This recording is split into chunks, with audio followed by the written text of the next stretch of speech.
നിങ്ങളുടെ ഇഷ്ട പരമ്പരകൾ എക്സ്ക്ലൂസീവായി സൺ നെക്സ്റ്റ് ആപ്പിലൂടെ തികച്ചും ഫ്രീ ആയി ഇപ്പോഴേ ആപ്പ് ഡൗൺലോഡ് ചെയ്യൂ.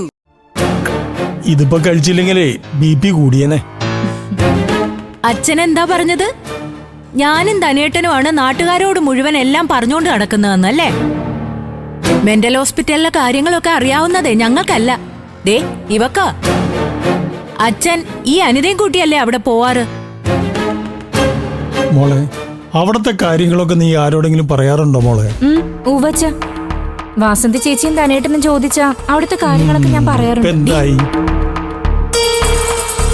അല്ലാതെ കുടുംബത്തിൽ നടക്കുന്ന കാര്യങ്ങളൊന്നും ഞാൻ പുറത്താരോടും പറയാറില്ല.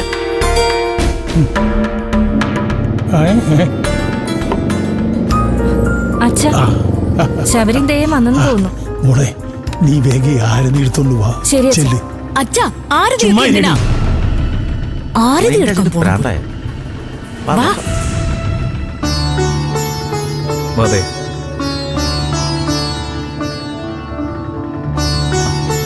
എത്ര കേട്ടാ? 100.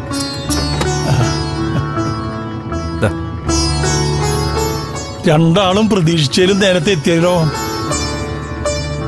ഫോർമാലിറ്റീസ് ഒക്കെ ഇന്നലെ തന്നെ കഴിഞ്ഞു വെച്ചാ. രാവിലെ സൂപ്രണ്ട് വരേണ്ട താമസം ഉണ്ടായിരുന്നുള്ളൂ. അപ്പൊ അതെ, വരട്ടെ, കേറി വരാൻ വരട്ടെ.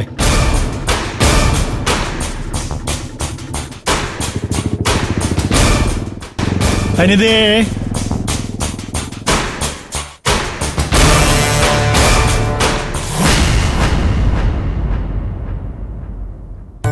ഇനി കേറി വാ. വാ, ധൈര്യമായിട്ട് കേറി വാ. വാ വാ മോളെ, വാ. എന്തൊക്കെയാ ചെയ്ത്? ഞങ്ങള് കല്യാണം കഴിഞ്ഞ് വരുന്നൊന്നല്ലല്ലോ. എന്നാലും എന്റെ ദേവമോള് എല്ലാ പ്രശ്നങ്ങളും തീർന്ന് പുതിയൊരാളായിട്ട് വരികയല്ലേ. ഐശ്വര്യമായിട്ട് തന്നെ വീട്ടിലേക്ക് കയറട്ടെ. രണ്ടുപേരും ഒന്ന് ചേർന്ന് നിന്നേ ചെല്ല്.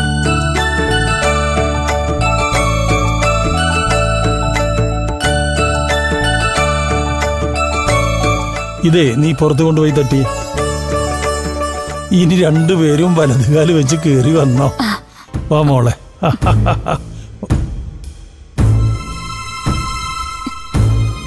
ചേച്ചി, ഉണ്ണിക്കുട്ടൻ എവിടെ?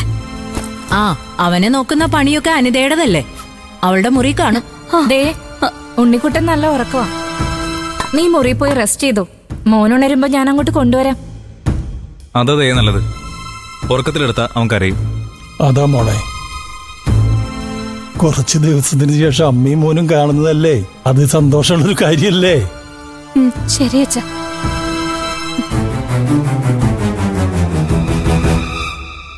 എന്താ താനേട്ടാ എന്നോടൊന്നും മിണ്ടാത്തത്? രണ്ടാൾക്കും എന്നോടെന്തോ ദേഷ്യമുള്ളത് പോലുണ്ടല്ലോ. ഏയ്, എനിക്കൊരു ദേഷ്യമില്ലതേ. ആ, നീ എന്തായാലും തിരിച്ചു വന്നല്ലോ. ഇനി മിണ്ടാനും പറയാനൊക്കെ സമയമായിരിക്കല്ലേ. എനിക്കാരെയും സുഖിപ്പിക്കാൻ അറിയില്ല ദയേ. എന്റെ മനസ്സിലുള്ളത് എന്റെ മുഖത്ത് കാണും. എനിക്കൊരു കാര്യത്തിൽ നിന്നോട് ശക്തമായ വിയോജിപ്പുണ്ട്. പണ്ടൊരുത്തൻ നിന്നെ ചീറ്റ് ചെയ്ത കാര്യം നീയും നിന്റെ വീട്ടുകാരും ഞങ്ങളോട് മറച്ചു വെച്ച ശബരിയുടെ നിന്റെയും കല്യാണം നടത്തിയത്. ആ, അത് പോട്ടെ. കല്യാണത്തിന് ശേഷം അത് അറിഞ്ഞിട്ടും എന്റെ അനിയൻ നിന്നോട് ക്ഷമിച്ചു. അതുകൊണ്ട് ഞങ്ങളും ക്ഷമിച്ചു. പക്ഷേ നീ ഒടുവിൽ ചെയ്തതേ, ഇവൻ ക്ഷമിച്ചാലും ഞാൻ ക്ഷമിക്കില്ല. ചേച്ചി എന്തോ ഉദ്ദേശിക്കുന്ന? നിന്നെ ചതിച്ചവന്റെ നോമിനിയുടെ സ്ഥാനത്ത് നീ സൈൻ ചെയ്തു കൊടുത്തില്ലേ, അതെന്നെ.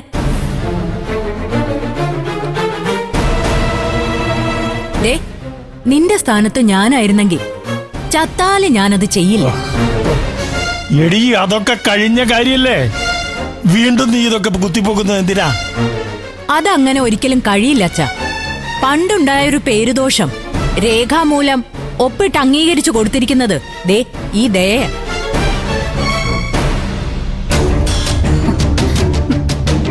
ആ നഷ്ടപരിഹാരം ഇവളുടെ പേരിൽ ആര് വാങ്ങിയാലും ചത്തുപോയവൻ നിയമപരമായി ഇവളുടെ ആദ്യ ഭർത്താവാ.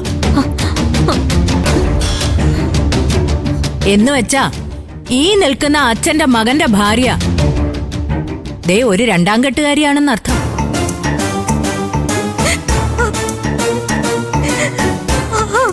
കഴിഞ്ഞോടി നിന്റെ പ്രസംഗം.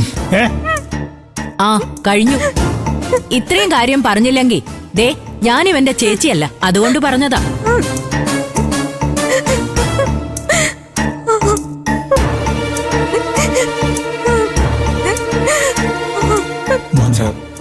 അത് വിട്ടേക്ക്. നീ മോളെ വിളിച്ചോണ്ട് റൂമിലോട്ട് പോ. ചെല്ല് മോളെ, ചെല്ല്. ദേ ചെല്ല് മോളെ, ചെല്ല് മോളെ. അച്ഛന്റെ മോളല്ലേ. അതെ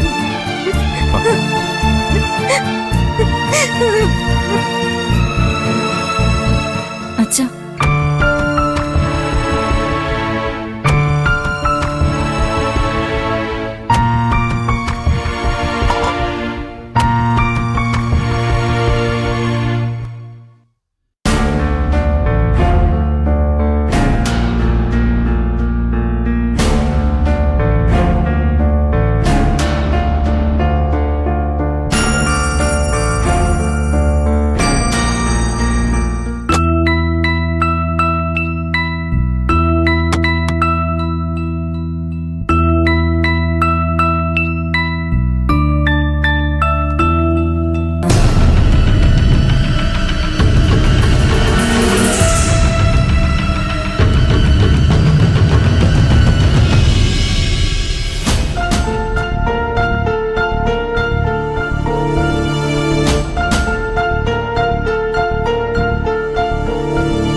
ശബരേട്ടൻ വാസന ചേച്ചി പറഞ്ഞ കാര്യങ്ങളാണോ ആലോചിക്കുന്നത്?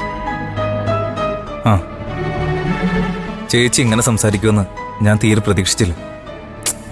സാരല്ല ശബരേട്ട, ചേച്ചി പറഞ്ഞത് ശരിയാ. എന്റെ അറിവില്ലായ്മയും എടുത്തുചാട്ടവും കാരണം ചില പിഴവുകൾ സംഭവിച്ചിട്ടുണ്ട്. അത് ചൂണ്ടിക്കാണിച്ച വാസന്തി ചേച്ചിയോട് ദേഷ്യമൊന്നും തോന്നണ്ട.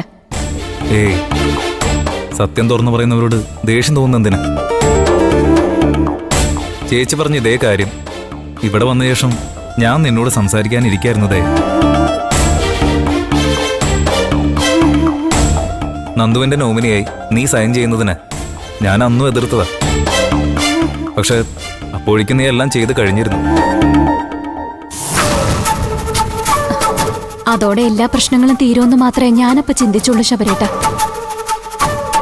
എനിക്കറിയാം ദേ, നിന്റെ അപ്പോഴത്തെ സാഹചര്യം അങ്ങനെയായിരുന്നു. അതുകൊണ്ടല്ലേ ഞാൻ പിന്നെ അതിനെക്കുറിച്ചൊന്നും പറയാതിരുന്നേ.